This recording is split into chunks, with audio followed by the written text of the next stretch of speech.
Cool. I gotcha.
Thanks for joining us on Arc Salt Lake. I'm Jake Taylor. It is Monday, September 9th. Tonight, we're taking a look at some issues students in the Alpine School District and parents are having with bus routes, and St. George celebrating Dixie Days, why some people are concerned about the use of the word Dixie. 18,000 students ride the bus to and from school in the Alpine School District after mix-ups along some of those routes earlier this school year. Parents spoke up to our Kristen McPeak exclusively saying they want more resources along those routes. We found out today how bus drivers and staff say they are making sure kids are getting to and from school safely. Kristen rode one of those routes and spoke with school administration. Hello. It's off to work for bus driver Corey Clark. But for her, getting these kids to and from school is more than driving a big yellow bus. If I can change one kid's life by changing it from a bad day to a good day, that's awesome. The Alpine School District has a few safety practices that they showed us. First, they emphasized to me that training and even retraining is a big priority. Second, they use a tag system that allows them to track what stops kindergartners get on and off at. Oh yeah, because I think you're that awesome. They also say there's a lot of problem solving as they manage 18,000 bus riding students every day. Our transportation team is amazing. They manage a very complex network and they're gathering data every day to improve the services that they offer. Parents mentioned that they would like to see more resources being put towards helping kids get to and from school. What are you guys doing to ensure that? Well, we are mindful of the resources that we have in Alpine School District. We do the best we can with the limited resources that we have, and we would love more. The Alpine School District says these cases are rare. As for bus driver Corey, she says it takes a village from other drivers and even parents. I consider they're my kids. They're my responsibility to get them home safe and to get them to school safely. Now, if you'd like to see Kristen's report from last Friday in which she dug really deeper into this issue, the problems parents are hearing, that includes interviews with them explaining the issues. We have that posted online at KUTV.com. The first Dixie Days celebration is happening in St. George. This week-long event commemorates the heritage and history of the region. The event comes just 2 years, though, after the university changed its name from Dixie State to Utah Tech, and 3 years after St. George Regional Hospital dropped Dixie from its name. Liv Kelleher is in St. George speaking with locals and city officials about the upcoming celebration and what the Dixie name really means. Officials in St. George say that the Dixie name references the Dixie spirit, while others in the community say that the term has a well-documented history of racist implications. David Cordero, a representative of St. George, says he hopes the Dixie Day celebration inspires a sense of community. Different names serve different functions.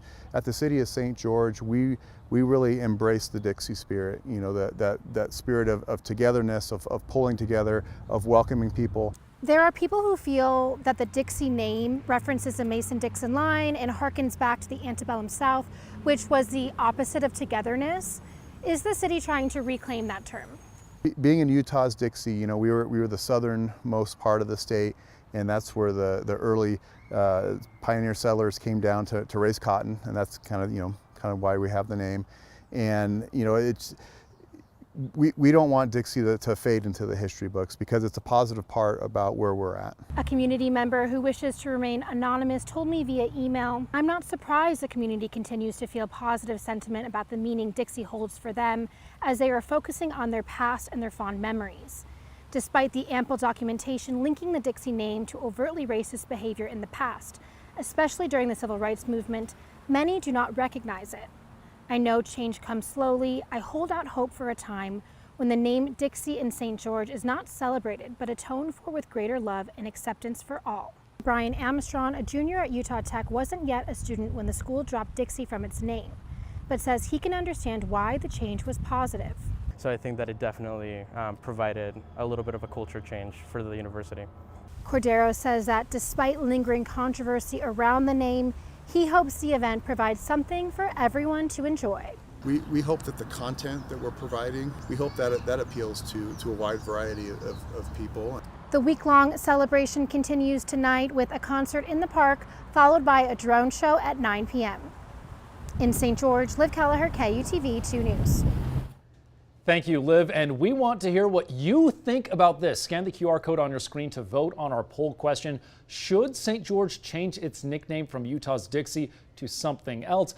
Right now, taking a look at it, we can see that most people don't think they should. Adding together the no's from St. George and not from St. George is about 80%, about 79%. Then you've just got 21 saying yes, they believe the name should be changed. A lot will be on the line tomorrow night as Vice President Kamala Harris and former President Donald Trump take the debate stage. National correspondent Matt Galka looks at the state of the race ahead of this primetime showdown. In the marquee debate matchup ahead of the November election, it's Donald Trump versus Kamala Harris. It could be the only time the vice president and former president face off with no more currently scheduled. Thank you very much, Wisconsin. Trump was on the trail in Wisconsin ahead of Tuesday night. Their lying, cheating, thieving, hoaxing, and plotting will come to an end. With Harris taking a break from debate prep in Pittsburgh. Are you ready, Madam Vice President? Ready. Harris will likely have to defend flip-flops from past stances. Axios identified 9 areas where she's reportedly changed, including originally opposing a border wall, no longer opposing a fracking ban, and backing off Medicare for all. Her campaign website added an issues page ahead of the debate after critics claimed she wasn't clear on her stances. It took 7 weeks since President Joe Biden dropped his re-election bid before the Harris team put the page up on the campaign website. Vermont Senator Bernie Sanders was asked over the weekend if Harris abandoned progressive positions. No, I don't think she's abandoning her ideals. I think she's trying to be pragmatic and doing what she thinks is right in order to win the election. National polling averages have the race at a dead heat between the two candidates. A New York Times Siena poll released on the eve of the debate has Trump up 1 over Harris, well within the margin of error and the closest it's ever been between two candidates with just 8 weeks to go before an election. The debate could be the last chance to shift the electorate. You're going to see the same Donald Trump that you saw a couple of months ago in Georgia with Joe Biden. He's going to be calm, cool, and collected. He's going to set up the contrast between the disastrous administration of Kamala Harris and Joe Biden. Kamala Harris is going to demonstrate why she's going to be the next president. I think she's going to have an excellent command of the issues. She's going to be able to draw contrasts with Donald Trump. And when the dust settles on Tuesday night, it will have been the 7th time that Donald Trump has appeared on the big stage for a general election debate, the most ever in history. Reporting in Washington, I'm Matt Galka. And the debate in the race for Utah's governor will be held on Wednesday. Republican Spencer Cox, Democrat Brian King, and Libertarian J. Robert Latham all qualified for the debate. Phil Lyman, who is running as a write-in candidate, will not take part. He did not qualify. The debate is happening at Salt Lake Community College. We're keeping an eye on your money tonight. The IRS says the end of summer is a good time to do a tax check. Most taxpayers get a refund after they file their taxes. However, they say in the last few years, more people, especially those with more than one job, have had to pay money back. That's why the IRS says if you've got a side hustle, make sure you're having those taxes withheld. Another reason to check your tax withholdings is a big life change. Some life changes can have tax advantages, others tax penalties. Generally, marriage, divorce, moving, of course, having a child or children, job changes are big. Any of those or any of them together. Imagine getting married, buying a house, having a child, all in 1 year, changing jobs, gaining an additional job like a side hustle. All those things together can have a significant impact. Yeah, that'd be a big year. Well, if you want to make sure your tax withholdings are where they should be, the IRS has a withholding calculator on their website, so you can check it out and not be surprised. You can punch in your earnings to see if you should make some changes. Coming up on Arc Salt Lake, it's President Russell M. Nelson's birthday. How the Church of Jesus Christ of Latter-day Saints is celebrating this milestone.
We celebrate the sweet, robust, history-making 100 years of your life. That event wrapping up earlier, celebrating the 100th birthday of the president of the Church of Jesus Christ of Latter-day Saints. President Russell M. Nelson had already become the oldest LDS president ever. Now he's the first to make it to the century mark. Amanda Gilbert has the highlights from the celebration and a reaction from people in our community. A day of celebration. The Church of Jesus Christ of Latter-day Saints president and prophet Russell M. Nelson turns 100 years old. I think it's an amazing thing to have a prophet who's lived 100 years. Martin Pond with the Church History Museum says Nelson has also accomplished a lot career-wise as a heart surgeon and medical researcher. He's one of the inventors of the heart-lung machine and helped with 30 heart surgeries. He has 10 children and an even bigger family who helped join in today's celebration. President Russell M. Nelson, my great-grandfather. While Nelson no doubt heard many happy birthdays, he focused the attention on others. The length of your life is not as important as the kind of life that you live. Something USU Professor Patrick Mason has seen in recent months. He's talked a lot about trying to get anger out of his life, trying to be more of a peacemaker. Mason says the president's focus not just on physical health, but also attending to his emotional and mental and spiritual health, and that's what's gotten him to 100. While some in Salt Lake City know of this milestone. 100th birthday. We're super excited for him. Others don't. Do you have any thoughts or? I have no idea who it is. Many agree, though, celebrating a century is an accomplishment.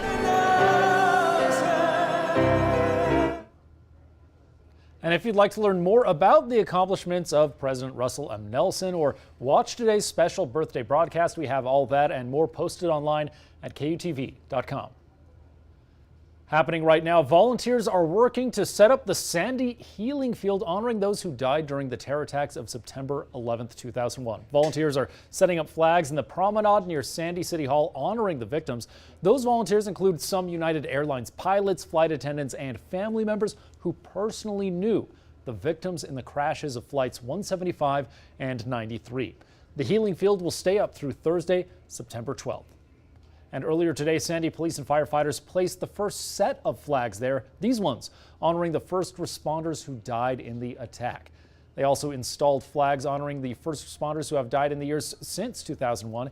Each American flag has a card with the name and background of the person or the canine officer. We've had some hot days, a hot string of days over the last little bit, but I understand little change, a little taste of fall is coming our way, right, Trent? Yeah, highly anticipated. We're going to see our temperatures drop about 20 degrees between today and Thursday. And in fact, we can pretty much say goodbye to these 90-degree temperatures for the long-term forecast. So that's something to get excited about. Right now, we do have some scattered showers and thunderstorms to talk about, especially down here towards the southern end of Utah County. That's where we've seen most of the action today, all the way from Spanish Fork down through Nephi. Has kind of been that corridor for these storms to go up. But we do have some development off to the north, so potentially we could see maybe another round of showers and thunderstorms moving in here towards Salt Lake County over the next hour or two. And then those storms will really start to die down overnight. Central Utah, a couple of these storms right here moving towards the Price area along the Castle Country area, the downslope Castle Country area. That's where we'll see those showers and thunderstorms here over the next 30 minutes or so. And we also have a nice group of thunderstorms here towards I-15. Now, these storms are all pretty much moving straight west to east, but they are moving relatively slowly. So any of these heavier thunder showers, if they stick over the same spot for a little longer, they could potentially produce some local ponding or some flash flooding. And so that's something to kind of look out for as you head out tonight on those roadways. Lows tonight getting down into the 60s here across the Wasatch Front. Not necessarily the coolest night that we've seen over the last couple of days, but it should be enough to at least have a good morning to get out there for a morning walk or a run. 48 in Heber, 55 in Park City, 57 down there in Cedar City, and we'll be close to 70 degrees in St. George tomorrow morning.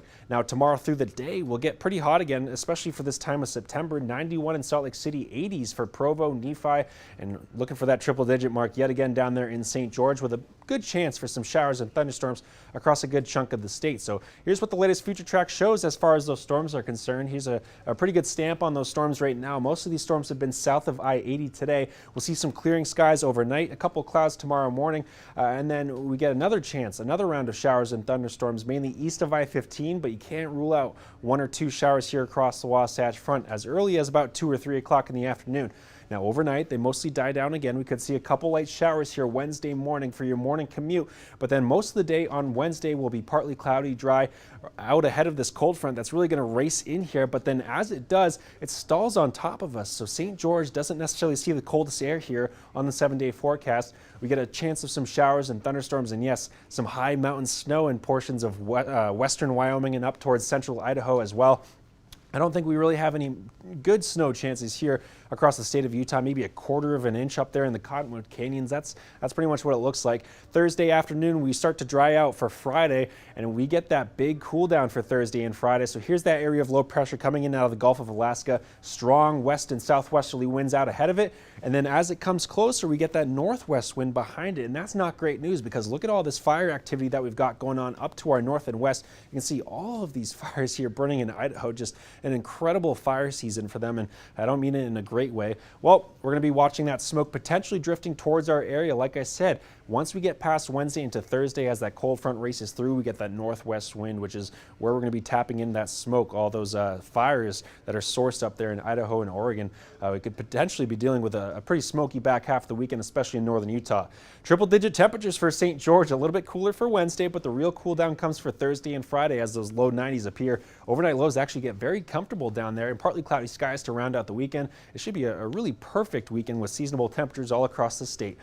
Salt Lake City, 91 for tomorrow. A couple showers and thunderstorms in the afternoon. Early showers on Wednesday. More thunder shower chances on Thursday. And check out those high temperatures, 72 degrees. That's way cooler than normal for this time of year, but it'll definitely feel very nice. Overnight lows in the upper 40s, low 50s, and then a really nice weekend for us as well. Partly cloudy skies and temperatures very much near normal. All right, we got to get through these 90s for 2 days till that cool weather comes in. It'll be worth it. Try to get through it. All right, thank you so much, Trent. And coming up on Arc Salt Lake, Apple unveils its latest product lineup. What makes the iPhone 16 the first of its kind?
Apple is unveiling its hotly anticipated $799 iPhone 16, the first model tailored specifically for artificial intelligence. All right. Well, users will be able to simply point their iPhone camera at something and AI will provide search results, like identifying a dog breed or pulling up a restaurant review. AI Siri can also send friend photos from a gathering or to find where to watch a friend's movie recommendation. And users can also make their own emojis and AI-generated images as well. The innovation and invention these products deliver will continue to deepen the meaningful impact they have on all of our lives. You know, I think they've got apps for all that already. So. All of that. All of our lives I guess are on apps, we'll just really. build it into the phone and we'll charge you extra for it. In addition to the new phone, Apple's latest watch can detect sleep apnea and measure water depth. Perfect. Just what I needed. At the same time, right? The new AirPods come with noise cancellation and a hearing aid feature as well. You know, I don't know if I need to spend $800, if that's quite worth it to me to have an AI in my pocket listening to me at all times. I guess so, yeah. A beluga-shaped airplane, the Airbus Beluga XL, landed at London's Heathrow Airport today. And this airplane is fantastic. I mean, it's just a bulbous creature. Look at this. Like a bulbous creature. Yeah, it's got that big bulbous head, hence the Beluga moniker. The airplane landed from Toulouse. And it'll fly back to France tonight. The large cargo plane flew to London to deliver spare parts for a damaged Airbus plane. And that's why it looks funny, is because that lets it carry those airplane parts. Flight Radar 24 said 27,000 people were tracking the plane as it landed in London. There are only 6 of these Beluga planes. So you like the Osmonds? You like their music? You know, I appreciate the Osmonds. They have been around. They are a name in Utah. And they're always here, at least. I mean, that they some are. of them are. Yeah, entertainment and Utah legend. Of course, Donny Osmond was here at the KUTV studio this morning on Arc Salt Lake. Yeah, and Donny was on talking about his Las Vegas residency, which has been extended all the way through June of 2025. So if you'd like to see our full interview with him from this morning, you can check that out online and our KUTV YouTube page. All right, thanks for joining us. Have a great night.